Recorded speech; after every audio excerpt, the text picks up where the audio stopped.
ازيكم عاملين ايه؟ النهارده هنشر فيديو ان شاء الله في يومين عندي في الجامعه. اول يوم نزلت فيه المستشفى، وتاني يوم كان محاضره في الكليه عادي سيكشن. اول يوم للاسف انا طلعت فيه بدري زي ما انتوا شايفين، الدنيا مظلمه.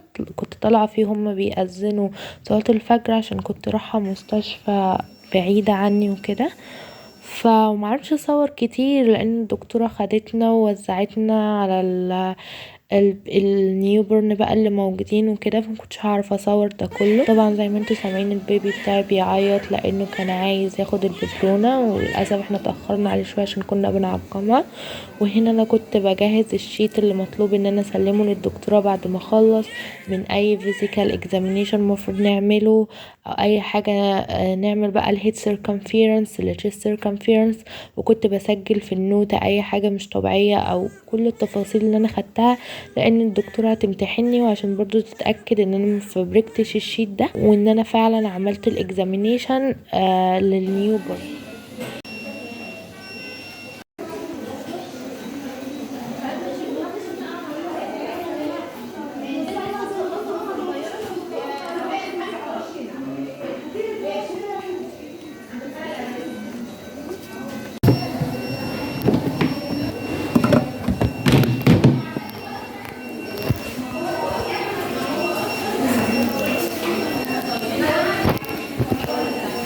بس خلصت اليوم طبعا، رجعت البيت متأخر، وهنا كنت بكمل الشيت وبكمل البلان اللي كنت مفروض اكتبها عشان هتتسلم للدكتورة تاني يوم في الكلية.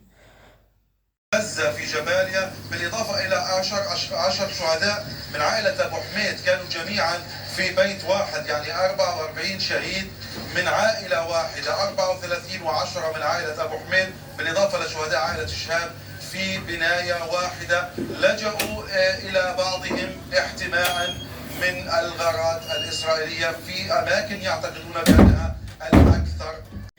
وبس خلصت يومي وبدأت اظبط المنبه بالليل قبل ما انام. طبعا انتوا شايفيني بظبطه على كام عشان كنت المفروض اكون في الموقف 6 الصبح عشان عندي سيكشن الساعة 8 في الكلية. الحمد لله وصلت في معادي. ما بدخلش طبعا في الكلية من البوابة الأمامية، معرفش ليه، بحب امشي كده في المجمع شوية وبعدين ادخل. وهنا كنت بلبس اللاب كوت، الطرحة اللون اللي احنا المفروض ندخل بيه، وبعدين كان اللاب لسه مفتحش فكنت مستنياه في دوشة زي ما انتوا سامعين. قعدنا مستنيين بتاع نص ساعة وبعدين دخلنا السكشن. الحمد لله لقيت مكان كويس، ولقيت مكان في الصف التاني والسلم. في حد هنا؟ كانت هنا الدكتورة بدأت تحضر البرزنتيشن اللي احنا هنبدأ ناخده. طبعا كنت قاعدة معرفش اي حد معايا من اللي في السكشن للأسف، حتى كانت صاحبتي مش موجودة في المرة دي.